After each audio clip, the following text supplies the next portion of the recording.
Então, eu acho que a fala da Nora vai trazer muito mais luz a isso, mas toda essa postura é a nossa postura a respeito de como vai se formando um psicanalista pela vida fora. Então, nós vamos ouvir, então, a doutora Nora Migueles. A Nora é doutora em psicanálise e foi minha professora, que eu tenho muito orgulho de contar. E, então, é um prazer ter a Nora falando aqui. E nós vamos ter a Ana Raquel Ribeiro, Luciana Cair, que se formaram ano passado e que vão contar um pouquinho para a gente da visão que elas tiveram disso, para a gente estar também, para vocês poderem ouvir vários graus de formação, que é o que a gente sempre está pensando por aqui. Então, obrigada. Obrigada, Maria Helena. Bem-vindos a todos os novos integrantes do departamento e também, bom, a todos os que já estamos aqui faz mais ou menos tempo. E agradeço também o convite da Maria Helena para falar com vocês hoje. Me dá a impressão de que, assim como eu espero que a gente compartilhe muitas coisas boas e ganhos, também queria compartilhar algo que é uma perda. A perda de nosso colega Homero, que faleceu o ano passado, e que acredito que é bom incorporar vocês a algo que ainda está muito presente para nós. Bom, eu fui convidada a falar com vocês sobre dois temas que considero estreitamente ligados. A formação do analista, por uma parte, o sofrimento do sujeito contemporâneo, pela outra. O analista atual depara-se com esse sofrimento em si mesmo, na sua própria análise, nos interrogantes que sua clínica lhe coloca. Sua formação, portanto, deveria auxiliá-lo na escuta dessa dor. Vou começar falando sobre esse sofrimento do sujeito contemporâneo. Mas, para isso, vou começar fazendo uma inversão da pergunta. De que não sofre o sujeito contemporâneo? A razão dessa inversão está ligada ao fato de que se escreve tanto sobre os terríveis males de nosso tempo e com tonalidades tão saudosistas e catastróficas que acho, no mínimo, sensato olhar para o outro prato da balança, sem pretender esgotar o tema. Assim, por exemplo, nós mulheres, as sujeitas atuais, sofremos um pouco menos de discriminação. Podemos fazer estudos universitários proibidos um século atrás.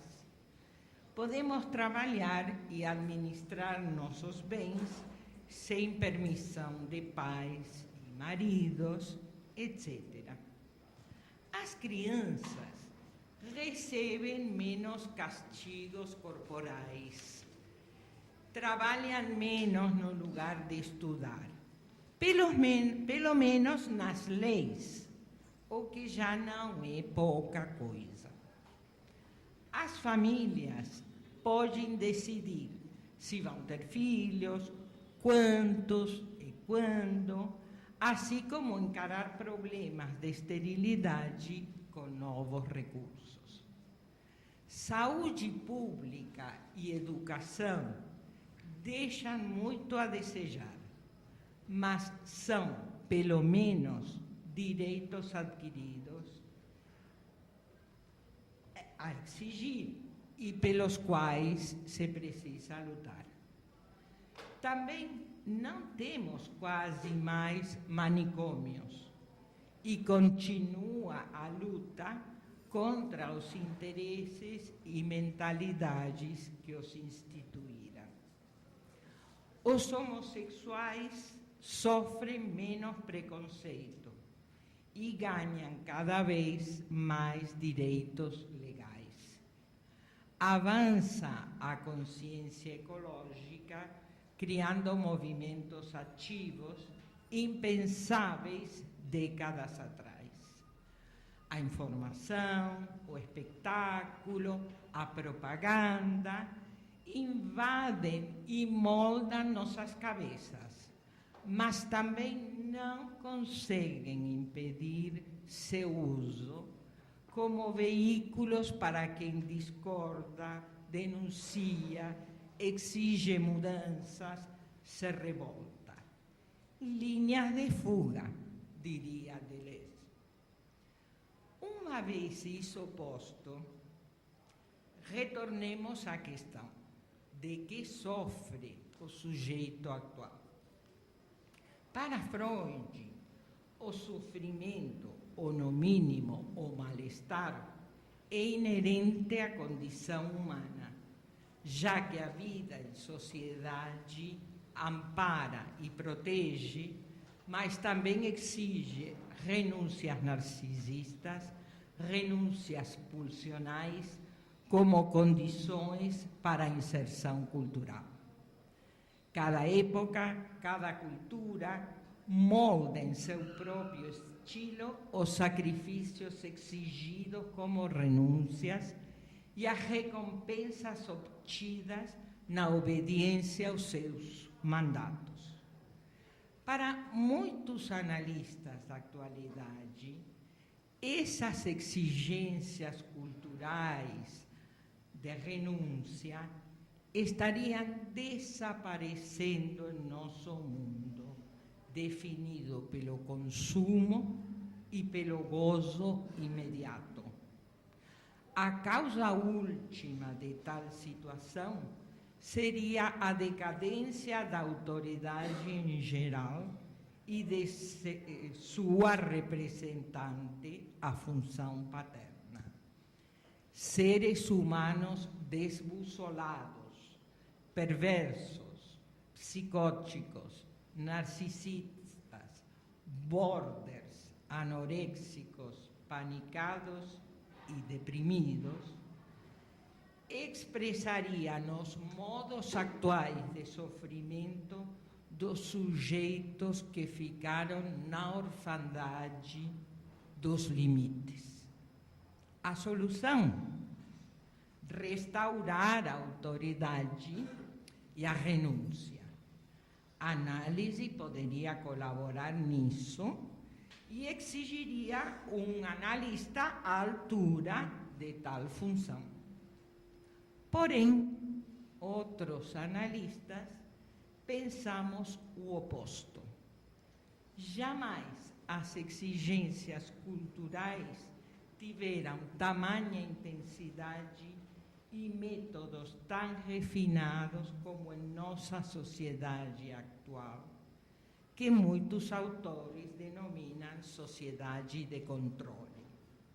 Um fantástico conjunto de micropoderes impõem as renúncias culturais aos sujeitos muito mais intensa e sutilmente do que o faziam as organizações patriarcais. Multimídia, educação, medicina, câmaras, radares, documentação informatizada, etc., controlam continuamente o sujeito atual. Terá, nesse caso, a análise a função de mais um controle? Ou então, pelo contrário, o analista continuará a ser capaz de fazer o que sempre fez, ou seja, persistir na escuta do não dito, do proibido, do censurado, do inconsciente e do novo. Chegados a esse ponto, imagino que ficará claro por que decidi falar da formação do analista em segundo termo. Trata-se da formação de que analista? De aquele que quer restaurar a autoridade, instaurar o dogmatismo e a submissão masoquista? Ou de aquele que está aberto ao novo, que também o atravessa como sujeito e o constitui? Sabemos todos que a formação de um analista repousa sobre um tripé: análise, supervisão e estudo da teoria. Mas qual é a análise que convém a um analista? Será aquela denominada análise didática, que já pelo nome chama a atenção? Como uma análise poderia ser didática? Aquela em que a instituição de formação decide que membros analistas dela podem ou não analisar os candidatos? Aquela em que os candidatos não podem escolher livremente, se for o caso, alguém que pertença a outra instituição diferente daquela em que está fazendo sua formação. É por isso que nosso departamento nos orgulhamos de não ter analistas didáticos. Trata-se de uma opção política e ideológica dentro da psicanálise. E a escolha do próprio analista, sua instituição de origem e sua orientação teórica deve ser pessoal. As eventuais diferenças só podem enriquecer a formação de todos nós. Mas, atenção, a responsabilidade ética pela escolha de um bom analista também é de cada um de nós. Praticamente a mesma coisa poderia se dizer em relação à supervisão. O analista é responsável plenamente pela sua formação e assume necessariamente os efeitos de suas escolhas. Quanto à transmissão da teoria, existem em nosso departamento freudianos, lacanianos, kleinianos, etc. Também isso é uma opção política e ideológica, anticontrole, antidogmatismo, antidonos da verdade. Os caminhos possíveis ficam abertos para quem quiser percorrê-los. De novo, a opção é do analista e não da instituição. Porém, o mais importante é que a formação não poderia ficar restrita ao tripé clássico. Existe um quarto P, tão necessário quanto os outros três. Podemos defini-lo como o espaço de intercâmbio com os colegas, do interior e do exterior ao departamento. e não apenas com os colegas analistas. Outros profissionais, vindos de diferentes áreas, podem enriquecer e ampliar nossas questões e alimentar aquilo que se denomina formação permanente. Também a opção pela importância desse quarto P é política e ideológica e é a razão de ser da existência do departamento como espaço horizontal, como espaço de consulta contínua aos integrantes do departamento e, fundamentalmente, como espaço virtual para o intercâmbio entre colegas. E a cada um de nós que compete o que esse espaço contém ou venha a conter. Só isso.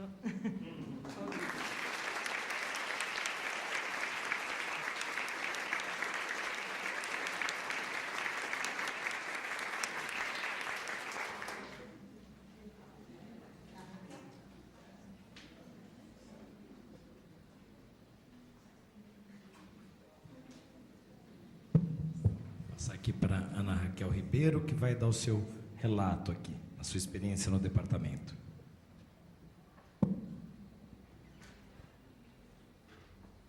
Boa tarde a todos. Primeiro, queria agradecer o convite, que foi muito gostoso de ter recebido, uma delícia estar aqui com vocês. É muito especial estar participando nesse momento, na aula inaugural, recebendo quem está chegando e revendo todos os colegas da formação e os professores. Eu recebi com alegria o convite para falar a vocês sobre a minha experiência com a formação no Departamento de Formação em Psicanálise. Inevitável lembrar que há 4 anos eu estava aí, onde vocês, que agora chegam, estão. Inevitável lembrar das angústias e expectativas, tantas expectativas, de quem chega com tantos projetos em jogo. Inevitável deixar de lado uma fala burocrática e distante para contar para vocês sobre uma experiência vivida aqui. Uma vivência pessoal e encarnada nas contradições desse percurso, que é a formação. Para isso, vou compartilhar um pouco da minha história com a psicanálise. Um percurso sinuoso, que começa bem antes da formação propriamente dita. Há vários anos, quando eu tinha acabado de terminar a faculdade de agronomia e começava a namorar o meu marido, eu disse para ele: eu não sou agrônoma. Naquela época, apresentar-me como não sendo revelava algo de mim muito mais fundamental do que eu poderia supor. Escolhi essa cena para dar início à minha fala, porque nela vou apresentar como o não ser foi constitutivo do meu vir a ser psicanalista. Uma construção paradoxal, que penso não se resume à minha história pessoal, mas pode dar pistas importantes do que significa entrar no universo psicanalítico. Deparei-me desde muito cedo com o desafio de encontrar meu lugar num mundo onde tudo parecia já ocupado. Minha busca esteve focada nas lacunas, em descobrir brechas que me acolhessem.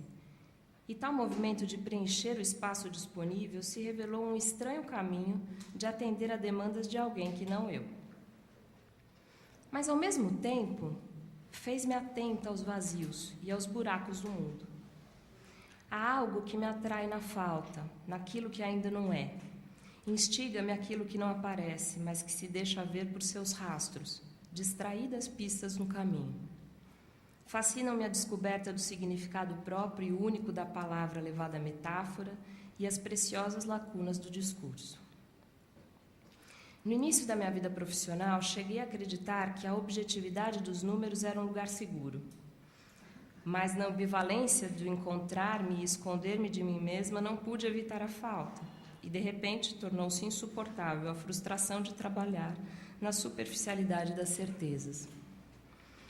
Eu devia fazer relatórios, mas queria conversar com as pessoas. Eu devia propor soluções, mas nunca achei que eu poderia decidir a vida de alguém. Eu devia tantas coisas e nada que me atraísse tanto quanto a ideia de desvendar um mundo submerso que parecia reger a vida. Minha convivência com o não ser represou o insuportável desejo de ser, de forma que, para mim, a angústia também se fez um lugar carinhosamente conhecido. Afinal, se a angústia é uma das pistas que mostra no buraco a falta, também é ela que permite delinear um entorno. E foi no divã que tive a oportunidade de desenvolver muitas das percepções que associativamente descrevi até aqui. E assim, no divã, da angústia forjou-se um vir a ser psicanalista. Quando finalmente ficou claro meu desejo de ingressar na formação, a angústia não se aliviou. E, afinal, é assim a vida. Na minha condição de não psicóloga nem médica, deparei-me com a contradição. Para que eu pudesse entrar na formação, eu precisava da experiência de atendimento. Mas, para atender, eu precisava de uma formação. O conhecido dilema de quem vem primeiro, o ovo ou a galinha? Para o meu espanto, nada disso parecia de fato um problema para os psicanalistas com quem eu conversava, e que, diante do meu desejo e entrega, me apoiaram nesse percurso. Aprendi na pele que no universo psicanalítico a contradição tem status de outra ordem. Afirmativas e seus contrários coexistem no espaço psíquico. Afinal, no inconsciente não há sim ou não, mas sim e não. Reconhecer não ser e ser como oposições coexistentes e coerentes, mas, sobretudo, entranhadas no desejo que mobiliza e move, é o que permite reconhecer, aqui nessa casa, nos SEDES, um espaço de pertencimento que faz da contradição a possibilidade. Sinto-me exemplo vivo disso. Fizemos aqui uma aposta juntos, de que mesmo para alguém vindo de uma história tão diferente da tradicional, algo nesses anos poderia ser trabalhado e construído, e que não dizia respeito a um caráter meramente acadêmico, no sentido de pressupor uma ou outra formação. Chamo a atenção para a ideia de SEDES como espaço de pertencimento. Entramos aqui, sim, num curso, com professores, aulas, trabalhos. Mas, decididamente, não é apenas disso que se trata a formação. Bem sabem vocês que não há psicanálise nem psicanalista somente no campo teórico. E aí poderíamos pensar, a experiência engendra o analista na vivência do divã, nele e atrás dele. E a partir disso poderíamos pensar, nada mais contraditório do que um curso de psicanálise em que se pretende ensinar o que não se ensina. O impasse que se coloca para nós é, se a psicanálise não pode ser alcançada fora de uma prática, na medida em que ela inclui a experiência, como é que ela pode estar presente numa instituição de ensino? O que, afinal, estamos fazendo aqui? Penso que o essencial do meu percurso na formação, que sinto ser fundamental compartilhar com vocês, resume-se na ideia de que leituras e aulas são fundamentais, e ainda assim apenas uma parte do que está por vir. Penso que o maior desafio que se coloca para cada um de nós é, fazendo uso dos textos e das aulas, criar um espaço criativo de produção de pensamento. Os professores, com suas sólidas bagagens teórica e de prática clínica, oferecem uma base, um norte. Mas aventurar-se pelo fazer-se psicanalista requer mais que isso. Requer dar-se a voz, permitir-se a dúvida, questionamentos, posicionamentos, apropriação das próprias contradições e, claro, gerenciamento dos conflitos que a divergência fatalmente gera. Não foram poucas as vezes que ouvi críticas a esse departamento, pelo entendimento de que aqui se instalam relações hierarquizadas demais, que há divergências entre grupos fechados, que muito se fala e pouco se faz. Mas foi também aqui que encontrei um espaço democrático para cada ano de formação expor meus pensamentos em construção. Em 4 jornadas do departamento, encontrei espaço aberto para apresentar e debater minhas ideias que puderam ser melhor elaboradas. No seminário clínico do 2º ano, tive a feliz oportunidade de encontrar um grupo fértil, sob a coordenação de Lígia Valdez Gomes. Ali, criamos no encontro da arte e da psicanálise um pensar criativo para a escuta clínica. Nosso círculo foi o nome que demos para aquele momento mágico. Mágico, especial, produtivo, mas também permeado de conflitos e embates de diferentes ordens. Mais uma vez, estavam ali diferenças ruidosas pedindo espaço. Nada disso diminuiu a riqueza e a beleza do que construímos juntas. Na revista Boletim do nosso departamento também encontrei espaço para a publicação de ideias. E hoje, na comissão de publicação, encontro uma forma de estar produtivamente no departamento, dedicando-me junto com Luciana Cair ao especial projeto de publicação do livro do nosso saudoso professor Homero Pettorazzo. Bem sabemos que não podemos fazer nada pelos nossos pacientes a não ser propor-lhes que, numa reflexão fenomenológica, possam nominar as suas escolhas e, fundamentalmente, apropriar-se de sua subjetividade e história. Enquanto psicanalistas, apuramos nossa escuta para não se ater ao dito em sua concretude. E, enquanto psicanalistas em formação, penso que a oportunidade se dá quando aquilo que é um curso com aulas e professores possa também ser um espaço de pertencimento, um espaço conquistado e ocupado por cada um de nós. Retomo a contradição que me trouxe até aqui para apontar como as portas dessa casa se abriram para mim, na mesma medida em que também me dispus a abri-las. Aqui estamos diante da nossa própria história. Cabe a cada um de nós escrevê-la. Sejam bem-vindos.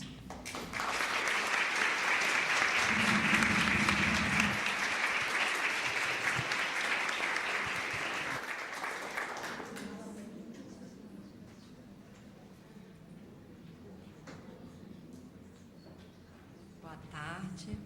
Bom, é uma alegria enorme estar aqui participando dessa mesa com vocês. É novo, né? É bem novo também estar aqui desse lado. Bom, hoje eu vou falar como é que foi a minha chegada no SEDES e como é que foi a formação. Eu acredito que cada um... Está mais perto? Melhorou? Acredito que cada um vive a escolha pela psicanálise à sua maneira. Que o processo de formação trilha caminhos para lá de peculiares e subjetivos, numa espiral de escolhas de cada sujeito. Vou contar como é que foi o meu jeito. Bem, chega um momento que a gente se pergunta se o nosso trabalho faz sentido. Eu fiz essa pergunta depois de 20 anos trabalhando na mesma área, na área de comunicação, e com o mesmo tanto de tempo de análise. Assim, aos 37 anos, cheguei à conclusão que tinha deixado de lado coisas importantes. Enfim, queria reencontrar, redescobrir e assumir uma Luciana que eu achava tinha ficado muito apagada. Para encurtar a história, decidi pela psicanálise a partir da minha análise pessoal.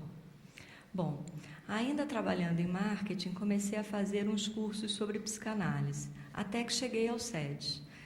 Foi meu momento Flicts, o personagem da história infantil de Ziraldo, onde Flicts é uma cor que procurava seu lugar no mundo. Eu fiquei fascinada com o mundo novo que se abria, com a psicanálise que eu começava a estudar, com a abertura do SEDES para receber pessoas com percursos tão diferentes. Eu tinha a meu favor minha bagagem de análise pessoal e meu desejo. Antes da formação propriamente dita, eu fiz os 2 anos no curso Fundamentos, participei de grupos de estudo, me envolvi em trabalhos voluntários e a cada pequeno passo ia realmente crescendo a certeza de que esse era o meu lugar. Eu estava começando a construir a minha identidade como psicanalista. Esse período de aproximação com a psicanálise foi muito rico, no sentido de me apropriar do meu desejo. Começar a atender era medo e desejo. E o trabalho voluntário na ONG foi uma oportunidade de começar contando com o respaldo da instituição. De um jeito mais descontraído, eu posso dizer, Esse começo foi como comer o mingau pelas beiradas. Nessa época, fui visitar uma instalação de um artista plástico argentino que estava numa galeria aqui em São Paulo. Reproduzi um consultório de um analista, com os lugares vazios e um jogo de espelho. Os visitantes poderiam sentar na poltrona ou deitar no divã e, principalmente, podiam se ver experimentando cada uma dessas posições. Trago essa imagem para ilustrar o que foi ter a oportunidade de trabalhar no Espaço Vita, uma ONG voltada para o trabalho com adolescentes dependentes químicos. Essa foi a minha possibilidade de ensaiar e me ver em outra posição, respeitando o meu desejo e o meu momento. Bom, os grupos de estudo, além de uma leitura aprofundada, eram também discussões teórico-clínicas que já integrando aquela primeira experiência de construção da escuta. E aí eu chego ao segundo ponto que eu gostaria de falar. Quer dizer, como é que eu vivi o curso de formação, a formação em si, o processo de aprendizagem e a transformação ao longo desses anos. O primeiro ano, não bastasse todas as novidades impostas pela própria rotina do curso, foi muito intenso. Era preciso uma adaptação ao volume de leitura e à qualidade da leitura. Os seminários clínicos e teóricos, a construção da escuta, a convivência no grupo, tudo isso gerava conflitos, dúvidas, inquietações e uma tremenda reverberação interna para ser digerida. Haja análise. E aí entra também o AC. Quando fomos apresentados ao espaço do acompanhamento clínico, o AC, não entendi muito bem do que se tratava, nem muito menos por que a gente precisaria daquele espaço. Mas aceitei. Que bom. Escolhi a coordenadora pelos aspectos mais projetivos possíveis, porque a gente não conhecia ninguém. E acertei. Me perdi aqui. O nosso grupo de AC é um grupo de amigas até hoje, né? Foi lá que a gente, na intimidade, pôde falar abertamente sobre as nossas dúvidas, aflições do começo da formação e do começo na clínica, enquanto discutíamos a bibliografia, que, por sinal, é bárbara. Acompanhamento clínico é acompanhamento mesmo para a nossa chegada, e para mim valeu muito. E uma vez que eu tenho apresentado minha monografia, vocês podem apostar, eu vou logo me candidatar a ser. Bom, mas o processo de aprendizagem e de transformação não é simples, não é linear e nem tampouco fluido. Para escrever essas linhas, eu reli um trabalho que escrevi no 3º ano, para o seminário do Emir. Ele pediu uma carta onde deveríamos nos olhar e refletir sobre o nosso processo de aprendizagem. Aquela foi uma excelente oportunidade para me dar conta sobre como foram os primeiros meses e anos da formação, sobre como era me deparar com algo desconhecido, novo ou com os meus limites. Em momentos estudei muito, pensei e criei, em outros fui para o deserto. Que deserto? Bom, eu me inspiro em Miguel Sousa Tavares, sobre suas viagens aos desertos. Ele fala do deserto na África, e eu penso em outro continente, o interno. Vou ler um trechinho dele para vocês. Depois de atravessar a tempestade, nunca mais seremos os mesmos. O medo de se perder, o medo do vazio, a angústia de não sabermos se estamos ou não na pista ou no azimuth certo, o medo da solidão e da morte, que são a essência do deserto. Quando percebemos que não conseguimos fugir à frente do monstro, só nos resta prepararmos-nos para o seu impacto, sem saber por quanto tempo estaremos debaixo dele.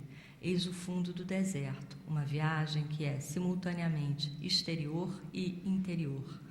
Todos os alucinados do deserto carregam consigo esse desespero, essa solidão sem remédio, esse segredo impartilhável de quem conheceu o vazio e o absoluto e nunca mais encontrou o caminho de regresso. É a viagem interior que realmente conta, a solidão, o medo, o desespero, o desejo de voltar para casa, o cansaço, o vazio, o excesso e a ausência de tudo. Bom, mas vocês devem estar se perguntando por que eu estou lendo isso aqui hoje. Não era só alegria? Bom, mas é que eu queria deixar uma mensagem para os dias de tempestade, caso eles aconteçam, né? porque depois do primeiro momento de entusiasmo, nos deparamos com as dificuldades, com o que não sabemos. No melhor cenário, então, sofremos e lamentamos nossa ilusão onipotente. Nesse momento, pode acontecer de nos transportarmos para um continente incontinente, o vazio. Vazio de ideias, vazio de pensamento. Se por acaso acontecer com vocês de entrarem no deserto, lembrem-se de quem são. Lembrem-se das outras vezes que estiveram lá e que foi possível sair. Podemos encarar nossos monstros, sair do deserto e construir nosso caminho, cada um à sua maneira. E eu quero falar também sobre algo muito importante que fez parte da formação, que é participar ativamente do departamento, que é viver o SED. Depois que eu ouvi todo mundo falar, ficou parecendo discurso encomendado, mas eu queria dizer que eu não vi o de ninguém antes. Depois de durante 2 anos, eu editei o Ato Falho, o Jornal dos Alunos, no formato blog. A ideia era estimular a troca através da publicação dos artigos e do debate que poderiam gerar. Fica aqui a sugestão, para quem puder abraçá-lo. Dava um trabalhão, mas o ganho valia. A oportunidade de ler todos os artigos, estar em contato com muitos colegas e membros, ouvir a repercussão, enfim, tudo isso que move a gente. As jornadas de membros são outra oportunidade de viver o SED. Além de permitirem a troca com outros membros, foram um momento para exercitar minha potência como autora, me apropriando do que é o meu estilo, apresentando trabalhos produzidos para o evento ou não.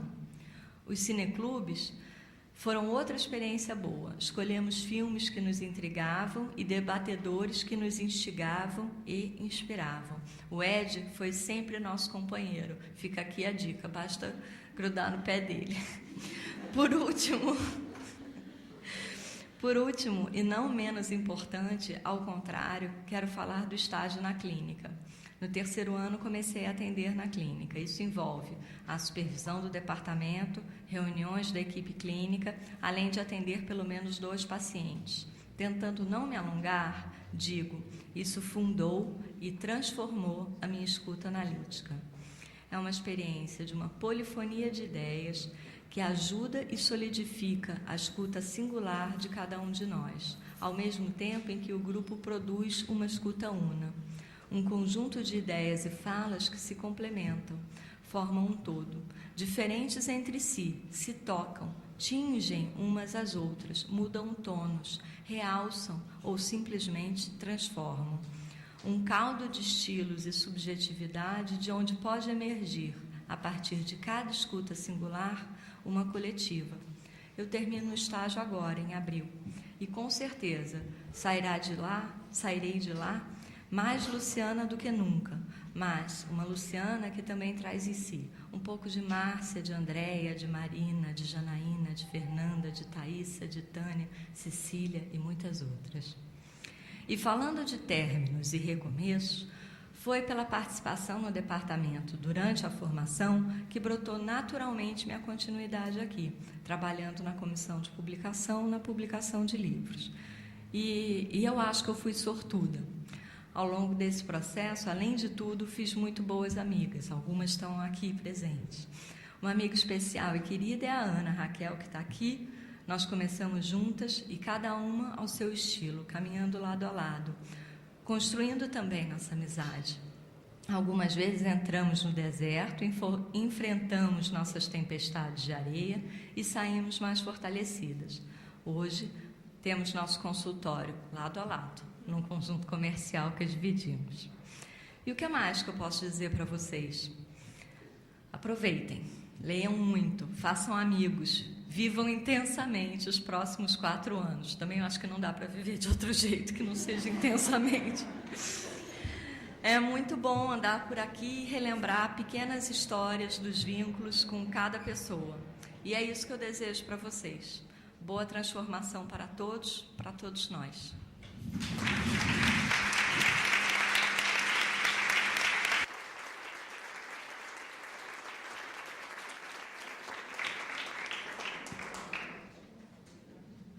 Agradeço a todos vocês, né? E dá para entender porque que eu me orgulho também das lindezas que tem aqui, né?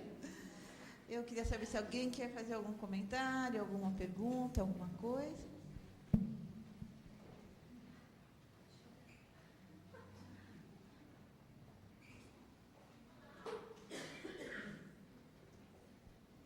Parece que não.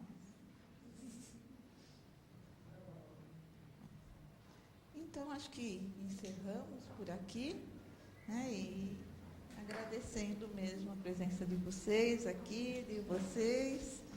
E um bom começo para todos nós.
Solto